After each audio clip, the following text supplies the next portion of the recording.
Gerade haben Kamala Harris und die Demokraten die US-Präsidentschaftswahl haushoch verloren. Ihre Botschaft erreichte die Menschen einfach nicht stark und klar genug. Und ein weiterer Grund meines Erachtens ist, dass die geleisteten Erfolge der US-Demokraten, die auch die letzten 4 Jahre im Weißen Haus vertreten waren, oft auch hinter diesen weißen, verschlossenen Türen geblieben sind und nie die Öffentlichkeit erreicht haben.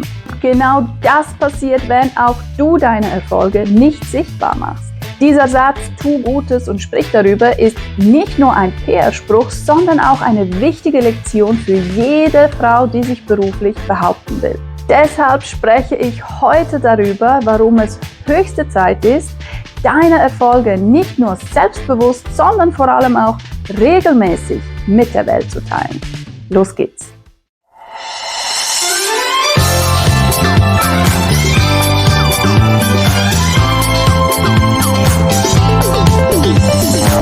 Hallo und willkommen zurück auf meinem Kanal Ready, Set, Shine. Falls du neu hier bist, mein Name ist Maria Anokege und auf diesem Kanal verhelfe ich deinem jetzigen Ich zu deinem Wunsch-Ich. So, gerne möchte ich dieses heutige Video mit einem einfachen Beispiel beginnen. Du siehst, hinter mir ist ein schwarzer Fernseher an der Wand befestigt. Wenn ich dir jetzt aber ständig sage, dass dieser Fernseher in Wahrheit weiß ist, ich das immer und immer wieder wiederhole und irgendwann auch noch andere Leute dazu bekomme, die in meinem Namen auch das Gleiche behaupten, wirst du anfangen, an dir und deiner Wahrnehmung zu zweifeln. Du wirst anfangen, dich zu fragen, ob der Fernseher vielleicht doch weiß ist, und wenn ich und meine Helfer dranbleiben, das wirklich genug oft machen, wirst du eventuell eines Tages deine Zweifel komplett ablegen und mit absoluter Sicherheit behaupten, dass dieser Fernseher hier weiß ist. Nun, das ist nicht einfach ein Hirngespinst von mir, sondern dieses psychologische Phänomen wurde schon in ganz vielen wissenschaftlichen bekannten Studien bewiesen. Falls du dich mehr dafür interessierst, kannst du gerne nach diesem Video das mal googeln, oder es gibt auch viele andere YouTube-Videos darüber. Aber was ich eigentlich damit sagen möchte, ist, dass durch die ständigen Wiederholungen sogar neue Realitäten sich schaffen lassen. Wir Menschen glauben eher an Dinge, wenn wir sie oft genug gehört haben, selbst wenn sie am Anfang komplett unglaubwürdig klingen oder auch komplett erfunden sind.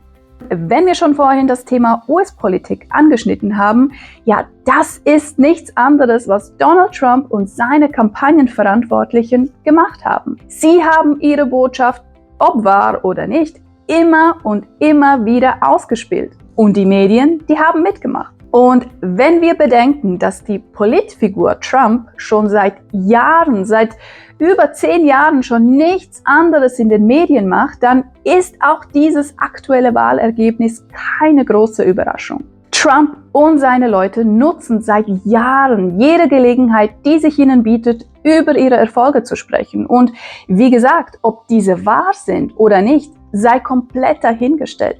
Aber sie tun es.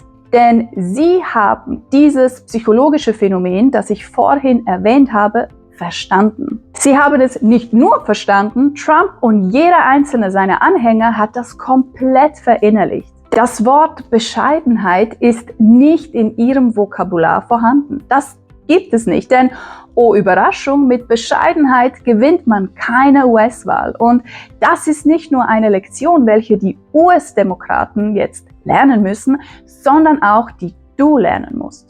Die Kultur der Bescheidenheit hält uns Frauen nämlich oft zurück. Wir neigen dazu, uns im Hintergrund zu halten und uns nicht zu sehr ins Rampenlicht zu stellen. Aber mal ehrlich, Bescheidenheit bringt dich im Business, in der Arbeitswelt nicht weiter. Wenn du nicht über deine Erfolge sprichst, wird es niemand tun.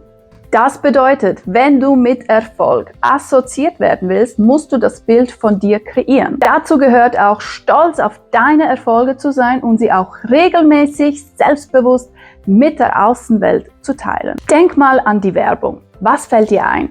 Richtig, die gleichen Slogans und Botschaften immer und immer wieder. Ein Werbespot reicht niemals aus. Nur wenn eine Botschaft oft genug wiederholt wird, bleibt sie hängen und wird verinnerlicht. Das gleiche Prinzip gilt auch für dich und deine Karriere. Es reicht nicht, deinen Erfolg einmal zu erwähnen und dann abzuwarten, dass du für die nächste Beförderungsrunde auserwählt wirst oder ein neuer potenzieller Arbeitgeber auf dich aufmerksam wird. Nein, du musst deine Erfolge regelmäßig teilen und lass dir gesagt sein, kein Erfolg ist zu unbedeutend oder zu klein. Also Ladies, lasst uns unsere Bescheidenheit hinter uns lassen und gemeinsam die Bühne betreten. Teile deine Erfolge auf Social Media, in deinem Netzwerk und erinnere die Menschen immer wieder daran, was du alles schon erreicht hast und was du alles erreichen kannst. Dein Erfolg verdient Anerkennung. Und diese Anerkennung passiert nur dann, wenn du stolz darüber sprichst. Ganz im Sinne, go big or go home. Vielen lieben Dank fürs Zuschauen, liken, kommentieren, weiterleiten. Falls du diesen Kanal noch nicht abonniert hast, würde ich mich sehr darüber freuen, wenn du das noch tust. Bis zum nächsten Mal und denk daran, keep shining.